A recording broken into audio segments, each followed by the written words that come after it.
Hello everyone, welcome to another video. My name is Norma if you're new to my channel, and I am the owner of Norma's Diary. In today's video, I'm going to be introducing a whole new series called Norma's Faith Diary. So Norma's Diary was basically born.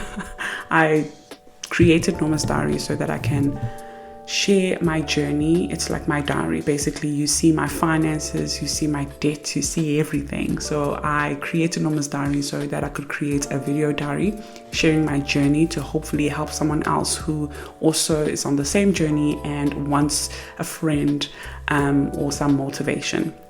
So when I go through my faith, my studying, my Bible studying, and all of that basically with faith, I have thought about sharing my faith side here on YouTube. Actually, I do have a few YouTube Bible study videos, but I actually thought, why can't I just talk to you guys? Like, you always see me write, you always see me budget, you always see me count money, but why can't I just talk to you guys about what am I going through? And if this is not the video for you, then that's fine. You can just watch my budget videos, but these videos are going to be just as encouragement if you are going through the same thing, or if you just want motivation and you want to feel like you have a friend. This is the video for you. Today's video, I'm just going to basically let you guys know how I've been doing, what has been happening in my life. As you all know, things took a 180 turn. Everything got flipped upside down in my life at the beginning of this year. And if you remember, I did a vision board video where I was planning my first quarter and my year with you, where I set goals and I create a vision board. And as soon as the year started, and I remember very well because it was the 17th of January when Skylar started school, so big school. I was so happy, I was so excited. She looked amazing and so cute in her uniform. She's never worn uniform before, and now she's going to big school. I get to work at 8 o'clock and everyone is asking me, how is Skylar? How was she? Was she excited? And I'm talking about that. 9 o'clock. I then receive a phone call. I think it was like 9:15, 9:20, somewhere there. I received a phone call with the saddest news right at the beginning of the year that your dad has passed away. And I wasn't expecting myself to cry that much, especially in front of my colleagues. Like, it hit me when they told me, because I knew he was not well. So it hit me when they told me over the phone. But as soon as I hung up, I just covered my face like that. And I think Calvin, my friend, asked me, "Are you okay, friend?" And I just cried. I couldn't even hold it. It was like I'm going to have a panic attack. That's how I was crying. Like, I couldn't stop. And I felt like my breathing was just, also on another level. And I have to put context behind me saying I wasn't expecting myself to cry like that. It's because my dad and I were not that close as a normal dad and daughter, as Skylar and KB. But he was in my life and I was in his life, but we were not that close. I was actually close to my uncle, who is my aunt, so my mother's sister's husband. Yes, so my aunt's husband, who then got married very young. I grew up already knowing him in my life. He had his kids, so my sisters, my cousins, but we call each other sisters, that's how close we are. He had his kids, and I had already developed such a relationship with him as my dad. So I was more close with him than my actual dad. So when my dad passed away, I was really hurt, and I was shocked at how hurt I was. But I quickly got through it. So the following hour, an hour later, I had to go do a presentation at a school. I had to go with my friend to go do a presentation at a school. And I went there. I went for the presentation. I was talking to the students, my friend presented and I was just there talking to the students and, and providing guidance how I can. I came back to work and was basically going through things that I need to get done, because the following day IEB results are coming out. So matric results for IEB were coming out. So I was like getting prepared for the following day. And then, yes, the results came out on Thursday. And then Friday, I was preparing for the NSC results, so for government schools, results to come out, so that I'm prepared for my students that are, coming into degrees, etc. And maybe students who don't meet the requirements, how am I going to handle that? Basically just preparing.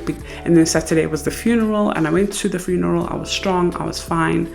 And then I moved on from it, and I didn't let it, and I'm not saying it was fine. I'm not saying how I handled it was fine. I think I just didn't let it really sink in. That's basically what happened. Yeah, I didn't let it sink in. I personally felt like I'm not qualified to be sad because we were not that close. Do you know what I mean? I felt like I shouldn't be sad. I should be fine with it because we were not that close anyways. So I moved on. I thought I moved on. And then the following week, my sister actually was here. So my sister lives in Pretoria, the one that I just spoke about, was here for my dad's funeral, to show support, etc. And then when she went home the following week, so she left on Sunday, on Wednesday, she then said to me, hey, dad didn't come back, her dad, the one that I am close with. Hey, dad didn't come back. And I'm like, oh, why? What's going on? Does he have an iPhone? Try find my phone, things like find my iPhone. Does his car have a tracker? Call the tracking company and find out where is he. Long story short, the following day, I woke up to the message saying he was murdered. I think that's when life hit me so hard. I couldn't believe what was going on, and why am I going through this, and why this happened to him. Why did they kill him? I was going through it. I was struggling. Actually, it was actually the worst news. And I think what happened the week before with my dad was preparation for what's coming, because if I found out this one first, I struggled with this one and how it happened. And obviously Thursday we then went to Pretoria to go and support my sisters and my aunt, and it was just not a nice time for my family. This is when I started going back to writing on my diary. Dear diary, I used to write to my diary, and that's why there is a Norma's diary, because I'm always a diary person. It's so crazy how now my business is selling diaries, but I went back to writing on my diaries because I felt I just felt alone. I don't know, I felt like my dad passed away, and now also my father figure, if I should put it that way, was more like my dad than my dad. Passed away, both of them within a week. I don't have a dad anymore. My sister doesn't have a dad anymore, and it was just the worst news for me at the time. So that's where I have been struggling mentally with that. I even struggled to pray. I struggled to read the Bible, and so I've been going through it, and I felt like I'm in such darkness, and obviously life has to go on, which is a little bit unfortunate. So I went back to work, and I struggled at work. I struggled with dealing with my students, dealing with my students' parents. I struggled with my work, the admin. I struggled with actually just moving on. I feel like I needed answers. Why did they kill him? Why? I was just going through it. So then I went back to reading my Bible.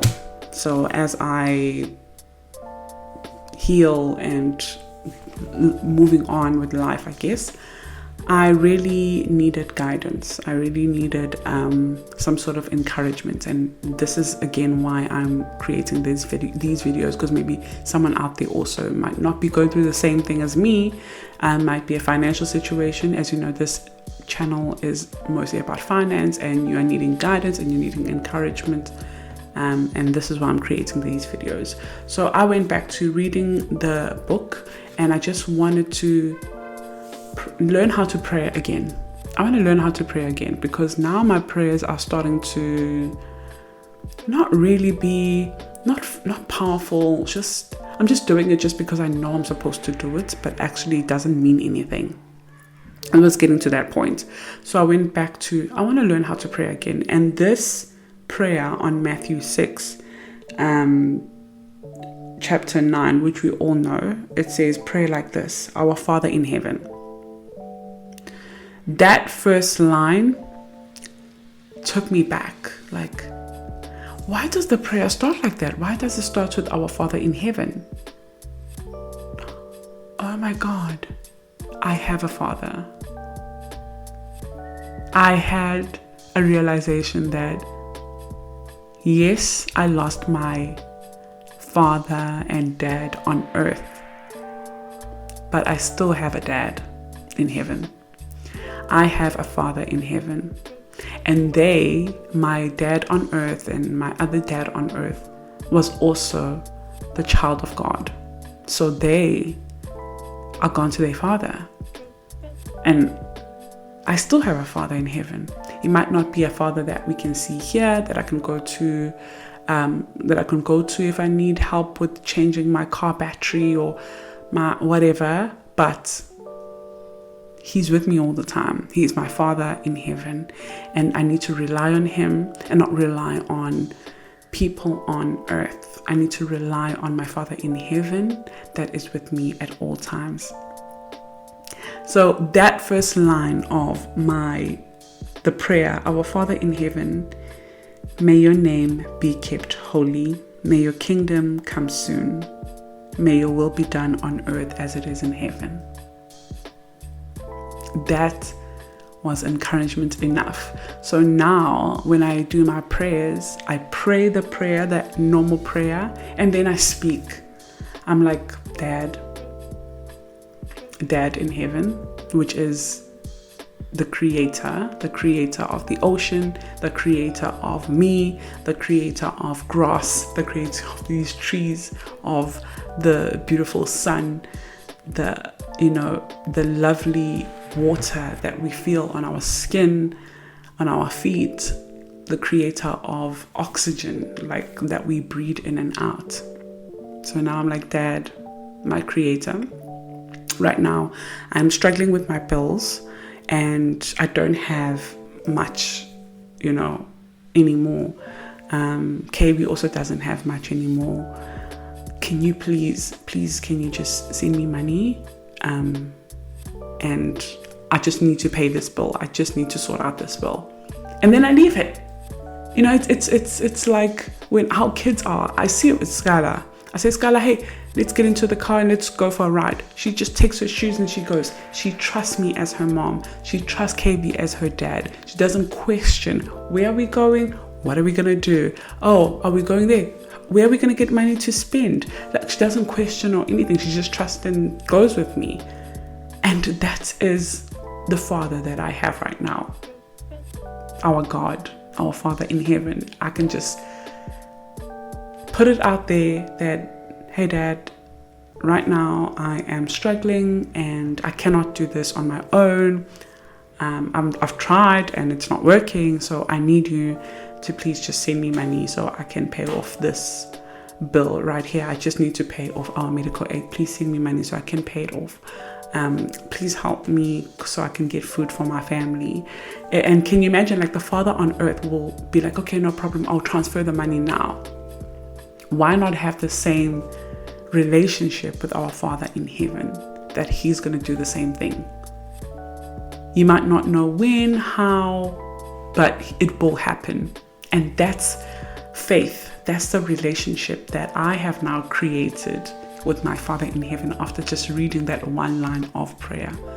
our Father in heaven. And if you carry on reading, it says, give us today the food we need, and forgive us our sins as we forgive those who sin against us. This is teaching me that whatever I need, I should just say, Dad, please today give us our food we need. And it doesn't mean physical food that we need, but sometimes it just means things that I need to survive, things that I need to get by. If I need petrol, give me that, God. Give me that, Father. Give me that, Dad. I need it. I need your help. But also it says, forgive others as you would want to be forgiven as well. So also think about people that you are holding grudges on, people who have done you wrong and you haven't let go. Forgive them, move on, and focus on your dad, because he has forgiven you, because he is going to provide for you. It doesn't matter that that person hasn't paid back your money. Ask your dad, he will provide for you. And if we carry on, it says, but don't let us yield to temptation, and rescue us from the evil one.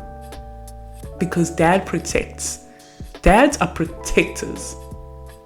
When it says our Father, I think of a father is always the provider. It is always the protector. It's always the one that loves you, the one that you are here because of your father. Without your father, your mother was not going to be able to carry you.